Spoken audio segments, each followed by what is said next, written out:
আসসালামু আলাইকুম ওরহমতুল্লাহি ওবরাকাতুহ। বিসমিল্লাহ, আলহামদুলিল্লাহ, ওয়াসসালাতু ওয়াসসালামু আলা রাসূলিল্লাহি ওয়া বা'দ। প্রাচ্য প্রতীচ্যে যে যেখান থেকে দেখছেন আপনাদের প্রত্যেককে স্বাগত জানাচ্ছি জিটিভির নিয়মিত আয়োজন সেরা ওয়াটার ট্যাঙ্ক নিবেদিত মাহে রমাদান অনুষ্ঠানে। দেখতে দেখতে পবিত্র মাহে রমাদানের প্রায় 1/3 আমাদের মাঝ থেকে চলে যাচ্ছে। পবিত্র মাহে রমাদান রহমত, বরকত এবং নাজাতের বার্তাবাহী এ মাসে আমরা আল্লাহ রাব্বুল আলামিনের কাছে নিজেদের জীবনের গুনাহগুলো মাফ করিয়ে নেবার জন্যে বিভিন্নভাবে বিভিন্ন আমল, বিভিন্ন ওয়াজিফা এবং জিকির আজকারের মাধ্যমে কাজে লাগানোর চেষ্টা করি। আল্লাহ রাব্বুল আলামিন মাস দিয়েছেন আমাদের জীবনের গুনাহগুলো ক্ষমা করিয়ে নেবার জন্যে। আমরা কোন কোন উপায়ে আমল করলে এবং ঠিক কি কি পন্থা অবলম্বন করলে আমরা এ মাসে আমাদের নিজেদের জীবনের গুনাহগুলো ক্ষমা করিয়ে নিতে পারি, এ বিষয়ে আজ কথা বলবো। আমন্ত্রণ জানিয়েছি বিশিষ্ট ইসলামিক স্কলার জনাব অ্যাডভোকেট মাওলানা মোহাম্মদ আবুল হোসেন। আসসালামু আলাইকুম রহমতুল্লাহি ওয়া বারাকাতুহু। ওয়ালাইকুম সালাম। শেখ, কেমন আছেন? আলহামদুলিল্লাহ। সুপ্রিয় দর্শক, আপনারাও চমৎকার এই অনুষ্ঠানে সম্পৃক্ত হতে পারেন। স্ক্রিনে প্রদর্শিত নাম্বারে ফোন করে আপনার জীবন ঘনিষ্ঠ প্রশ্নের আপনি আমাদের এখানে রেখে এবং একই সাথে আমরা আপনার সেই প্রশ্নের উত্তর দেবার চেষ্টা করব পবিত্র কোরআন এবং হাদিসের আলোকে। আপনি আমাদের এই অনুষ্ঠানটি জিটিভির ফেসবুক পেজেও সরাসরি দেখতে পারেন, সেখানেও আপনি কমেন্ট করতে পারেন। আমরা চলে যাচ্ছি আমাদের নির্ধারিত বিষয়, ক্ষমা পাওয়ার মাস মাহে রমাদান। শেখ, আমরা কথা বলবো ক্ষমা পাওয়ার মাস নিয়ে। আমরা তো আসলে ইচ্ছায় অনিচ্ছায়, প্রকাশ্যে অথবা অপ্রকাশ্যে নানাবিধ গুনাহ আমরা করে ফেলি। এই যে এত গুনাহ আমরা করে ফেলছি, এই গুনাহগুলো থেকে আমরা কিভাবে এই পবিত্র মাসে আল্লাহ রাব্বুল আলামিনের কাছ থেকে ক্ষমা পেতে পারি, একটু কোরআন এবং হাদিসের আলোকে জানাবেন। নাহমাদুহু ওয়া নুসাল্লি আলা রাসূলিহিল কারীম, আম্মা বা'দ।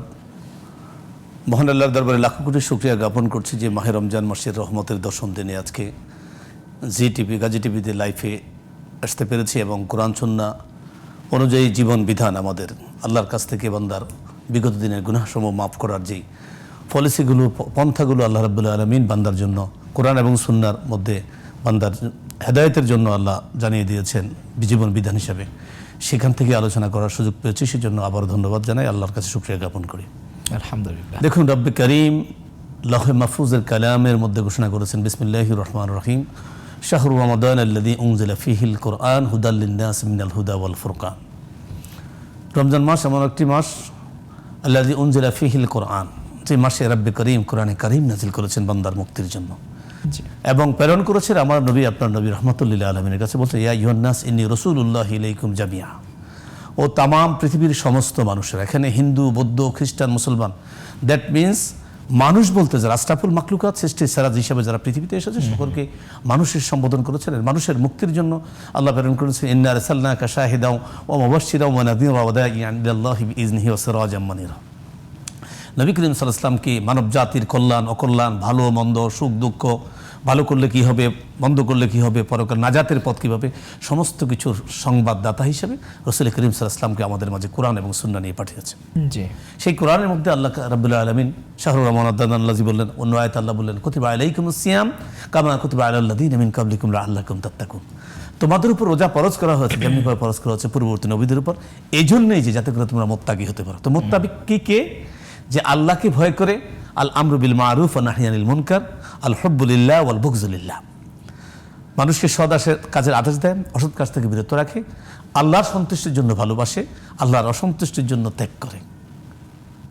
এই কাজগুলো যারা করবে, ইয়া আইয়ুহাল্লাযীনা আমানুত্তাকুল্লাহ হাক্কা তুকাতিহি ওয়া লা তামুতুন্না ইল্লা ওয়া আনতুম মুসলিমুন। ভয় করার মতো ভয় করতে হলে আল্লাহ সিয়াম, রমজান মাসে রোজা রাখার জন্য বলেছেন। কি রোজা কিভাবে রাখবো? আমরা কিতাবের মধ্যে এসেছে, হুয়াল ইমসাকু আনিল আকলি ওয়াশ শারবি ওয়াল জামাঈ মিনাস সুবহি ইলাল মাগরিবি মা'আন নিয়া।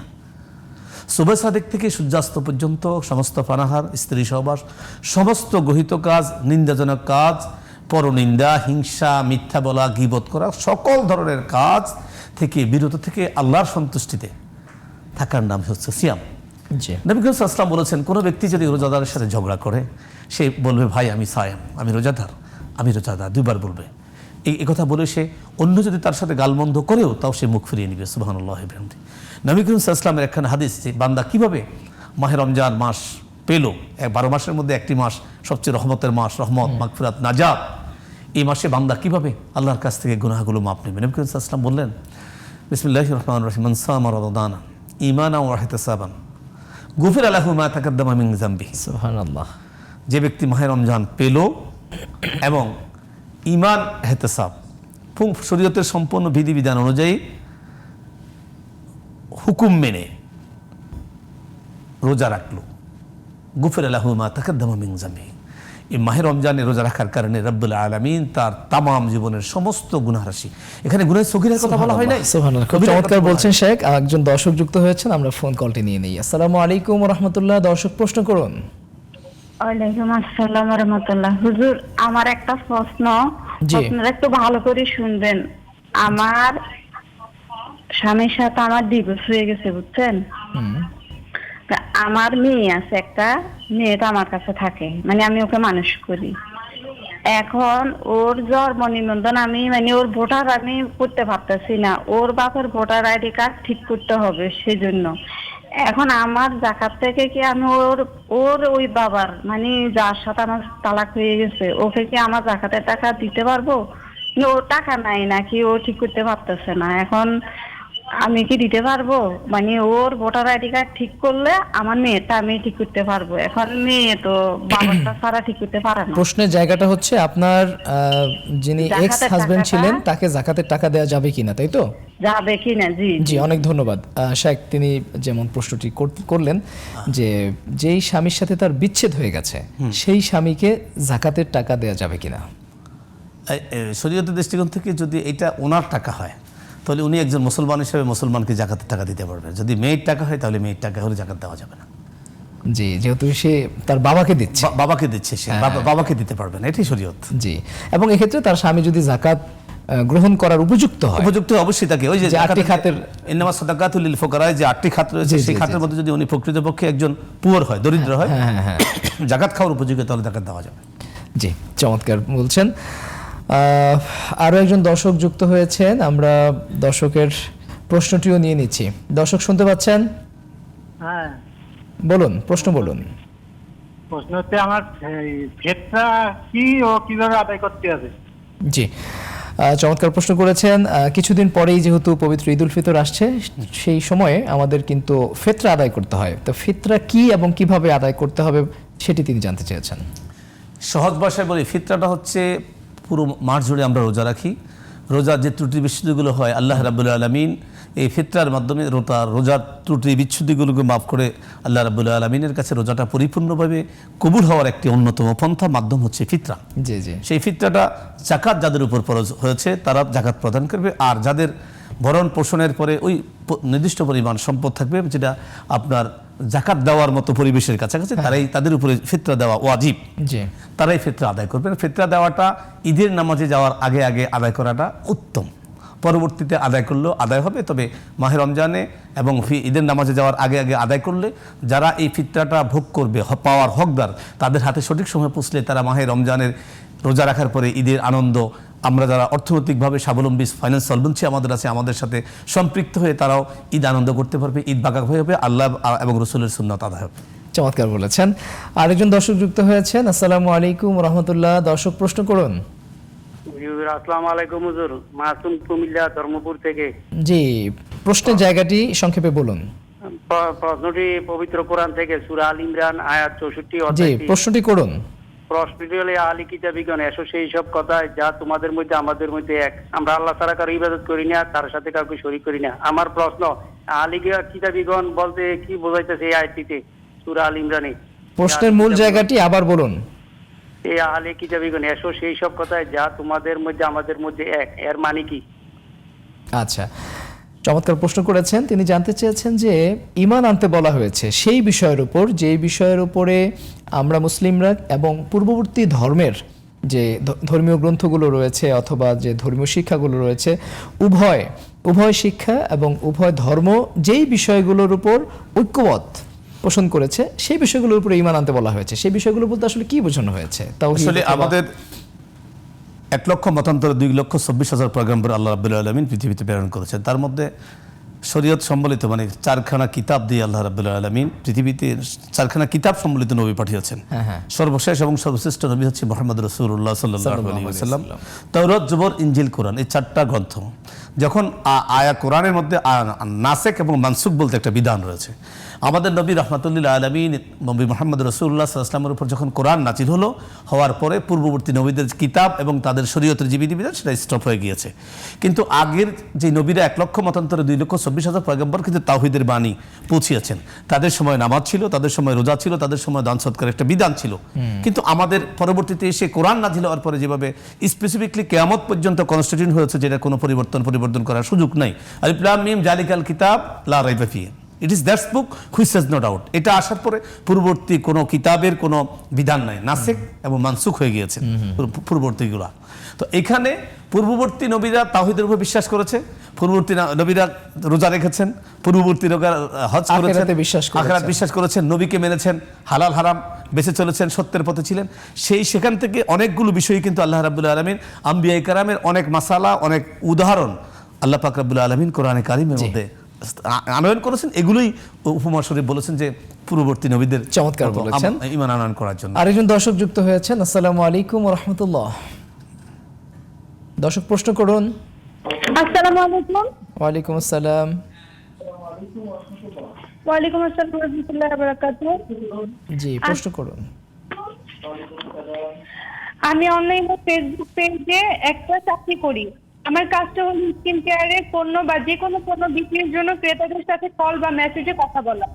পণ্যটা ভালো কাজ করে, এর কার্যকারিতা ভালো, দাম সম্পর্কে জানানো এবং পণ্যটা কেউ নিতে চাইলে অর্ডার কনফার্ম করা। কেউ কেউ ব্যবহার করে বলে যে ভালো কাজ করেছে এবং কেউ কেউ বলে ভালো কাজ করেনি। এখন আমার প্রশ্নটা হলো, আমি যার পেজে কাজ করি উনি যদি নকল পণ্য বিক্রি করে তাহলে এর গুণাটা কি আমার হবে? কারণ উনি নকল পণ্য দেয় নাকি জি,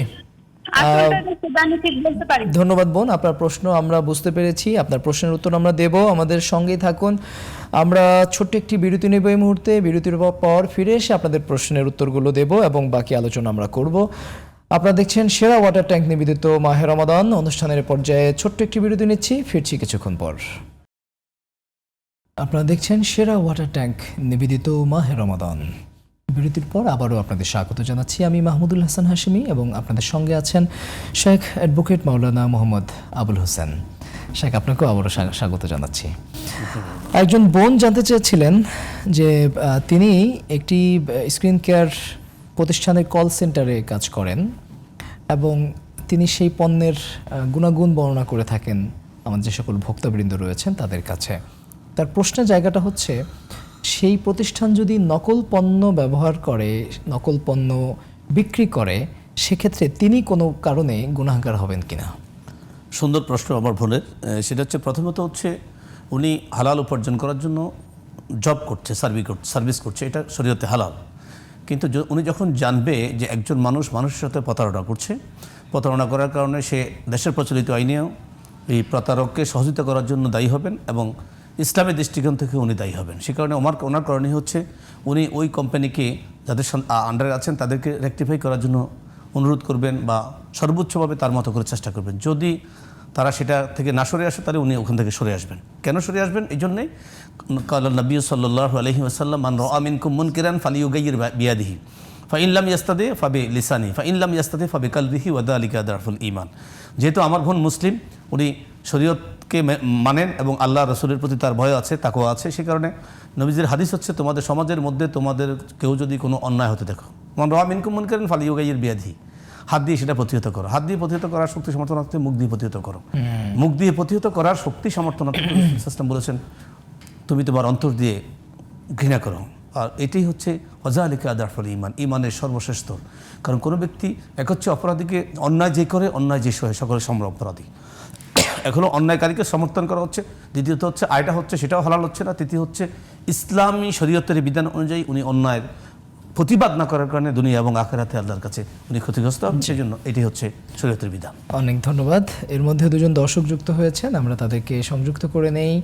আসসালামু আলাইকুম ওয়া রাহমাতুল্লাহ। দর্শক প্রশ্ন করুন। আমরা শুনতে পাচ্ছি আপনার কথা, প্রশ্ন করুন।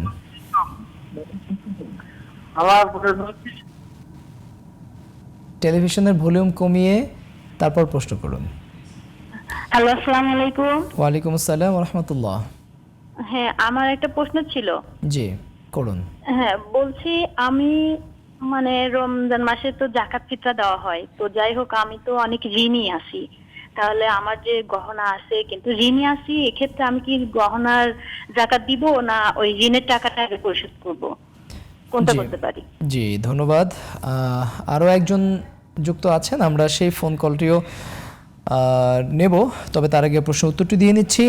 তিনি জানতে চেয়েছেন যে তার কিছু গহনাও রয়েছে, স্বর্ণালঙ্কার রয়েছে, আবার একই সাথে তিনি ঋণগ্রস্তও আছেন। এই মুহূর্তে তিনি কি করবেন? তিনি কি জাকাত দেবেন আগে নাকি ঋণ পরিশোধ করবেন? সুন্দর প্রশ্ন। একটা হচ্ছে জাকাত, আর একটা হচ্ছে ঋণ।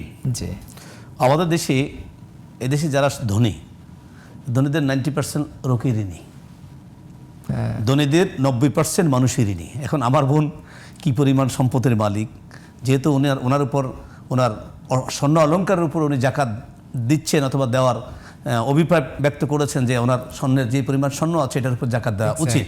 হ্যাঁ। আমার বোনে চিন্তা করবেন যে ওনার যে ঋণ আছে সেই ঋণের পরিমাণটাকে জাকাতের চাইতে বেশি না কম, এবং ওনার সম্পদ কি এই ঋণের চেয়ে বেশি না কম, এটাকে ওনাকে সিলেক্ট করতে হবে। সিলেক্ট করে ওনার যদি কোনো বিজনেসের জন্য ঋণ হয় অথবা ওনার বড় ধরনের ব্যবসার জন্য উনি ঋণ হয়, তাহলে ওই ঋণের কারণে তো উনি জাকাতকে অ্যাভয়েড করার কোনো সুযোগ নেই। আর ওনার টাকা দিয়ে ওনার জাকাতের টাকা দিয়ে উনি ঋণ পরিশোধ করতে পারবেন না। বা দুইটা ইসলাম দুইটা সমর্থিত, একটা হচ্ছে আমি জাকাত দিব, আর একটা হচ্ছে আমি জাকাত খাবো। হ্যাঁ, আমার বোন কোন জায়গায় আছেন, আমার বোনের কাছে প্রশ্নটা আমি রেখে দিলাম যে বোন, আপনি কি জাকাত দেওয়ার জায়গায় আছেন নাকি জাকাত খাওয়ার জায়গায় আছেন? যদি আপনি জাকাত খাওয়ার জায়গায় থাকেন তাহলে আপনি জাকাত খাবেন, আর যদি আপনি জাকাত দেওয়ার মতো অ্যাবিলিটি ক্যাপাবিলিটি আপনার, ফাইন্যান্স সলভেন্সি আপনার থাকে, আপনি অবশ্যই জাকাত প্রদান করবেন। শেখ, এখানে একটা ব্যাপার হলো, ঋণটা যদি নিজের দৈনন্দিন জীবন, নিজের যে লাইফস্টাইল সেইটাকে যদি ধারণ করার জন্য হয়ে থাকে, অর্থাৎ প্রয়োজন মেটানোর জন্য যদি ঋণ হয়ে থাকে, তাহলে তো তিনি ডেফিনেটলি আগে ঋণ পরিশোধ করবেন। অবভিয়াসলি সেটা তো হচ্ছে এই জন্য ওনার সম্পদের যখন কমতি হবে তখন তো ওনার উপর জাকাতের কোনো বিধানই আসে। জি জি জি জি, রাইট। উনি যখন জাকাত আমি প্রথমটা বলেছি কি, উনি যখন জাকাত খাওয়ার উপযোগী হবেন, আমি যখন আমার ফাইন্যান্স সলভেন্সি আছে, জি। কোনো কারণে যদি আমার ফাইন্যান্স সলভেন্সি চলে যায়, তো আমার বেঁচে থাকার জন্য হালালের জন্য তো আল্লাহ আমার জন্য নির্ধারণ করে দিয়েছে, আম্মাসা ইলা ফালা তানহার। আমি চুরি না করবো, ডাকাতি না করে, অন্যায়ভাবে উপার্জন না করে আমি আপনার কাছে সাহায্য চাই, ভাই আমাকে আপনি সাহায্য করুন। ইসলাম তো এটা জায়েজ করেছে। জি, কিন্তু আমাদের সোসাইটিতে আপনি প্রথম যে কথাটি বললেন, এই ধরনের একটা শ্রেণী আছে যারা 1000 কোটি টাকার মালিক, আবার একই সাথে 1000 কোটি টাকা তারা হয়তো ঋণ খেলাপি বলি অথবা ঋণগ্রস্ত বলি। হ্যাঁ, তারা অনেক সময় জাকাত দিতে চায় না, বলে আমার তো ব্যাংকে 1000 কোটি টাকা ঋণ আছে। এই কথা দিয়ে আল্লাহর আদালতে জবাবদিহি করার কোনো সুযোগ নেই। জি, চমৎকার বলেছেন।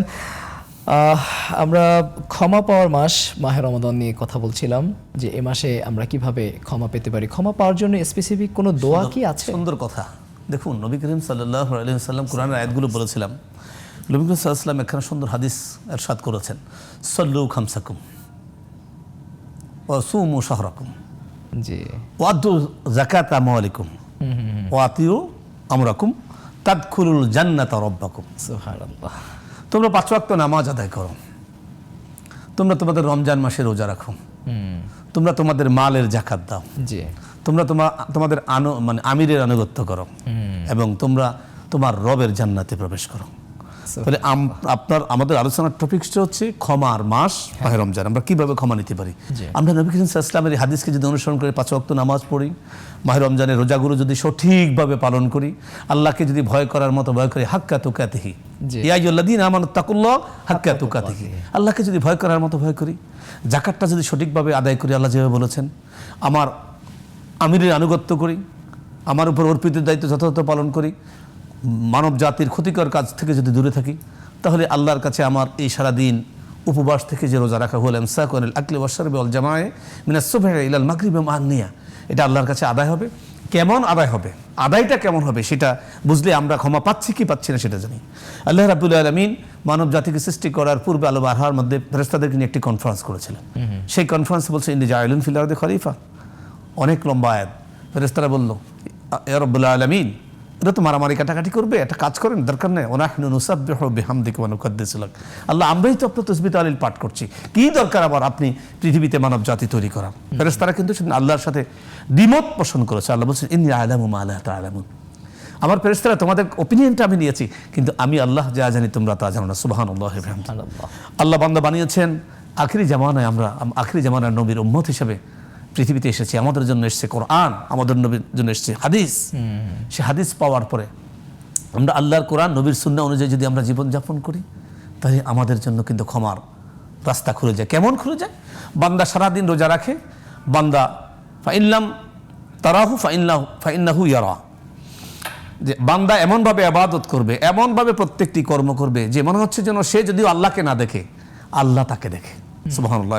সুবহানাল্লাহ। এইভাবে যদি বান্দা তাকওয়া অর্জনের মাধ্যমে যদি মাহে রমজানে রোজা রাখে এবং ইফতারের সময় ঘনিয়ে আসার পরে ইফতার সমস্ত কিছু রেডি করে বসে আছে, মা বোনেরা বাড়িতে তৈরি করে, অফিস আদালতে চাকরি করে, বিজনেসে চাকরি করে, অন্যের ক্ষেত্রে কর্ম করে, যেখানে যেই প্রফেশনে রিজিক হালাল উপার্জনের জন্য কাজ করছেন, সেটাও তার ইবাদতের মধ্যে গণ্য। কিন্তু সে ইচ্ছা করলে এখান থেকে গিয়ে লোকের অন্তরালে গিয়ে এক গ্লাস পানি খেয়ে ফেলতে পারে, একটু খাবার খেয়ে ফেলতে পারে, একটু পানীয় পান করে ফেলতে পারে, তার তৃষ্ণা খিদা সেটা নিবারণ সে করতে খাচ্ছে পারছে, না। কিন্তু সে খাচ্ছে না। বলে কেউ দেখে না, দেখে তো আমার আল্লাহ। কিভাবে দেখে? ওয়া ইন্না আলাইকুম লাহাফিজিন কিরামান কাতিবিনা ইয়ালামুনা মা তাফআলুন। অর্থাৎ এই এই ভয়ের অনুভূতি কারণে নিয়ে যদি আমরা আমাদের দৈনন্দিন কাজকর্ম করি যে আল্লাহ আমাকে দেখছেন, আবার সমস্ত কর্ম আল্লাহ দেখছেন, এবং দুইজন ফেরেশতা আমার শাহী রোগের কাছে আছেন, তারা লিপিবদ্ধ করছেন আমার আপনার কথাগুলো, আমাদের সমস্ত সিমটমগুলো মিডিয়ার মাধ্যমে সারা বিশ্ব দেখছে এক সেকেন্ডের মধ্যে, যে রব্বে করিম আপনাকে আমাকে সৃষ্টি করেছেন, সেই রব কি দেখেন না? জি, তাহলে আশা করা যায় যে তিনি আমাদেরকে ক্ষমা করবেন। করবেন। শেখ, আপনাকে অনেক ধন্যবাদ, আপনি খুব চমৎকার বলেছেন, মোবারকবাদ জানাচ্ছি। সুপ্রিয় দর্শক, আপনারা দেখছেন সেরা ওয়াটার ট্যাঙ্ক নিবেদিত মাহে রমাদান। আজ এ পর্যন্তই। প্রতিদিন বিকেল 4টায় জিটিভির পর্দায় চমৎকার এই অনুষ্ঠানটি দেখবার আমন্ত্রণ জানিয়ে আজকের মতো বিদায় নিচ্ছি। আল্লাহ হাফেজ।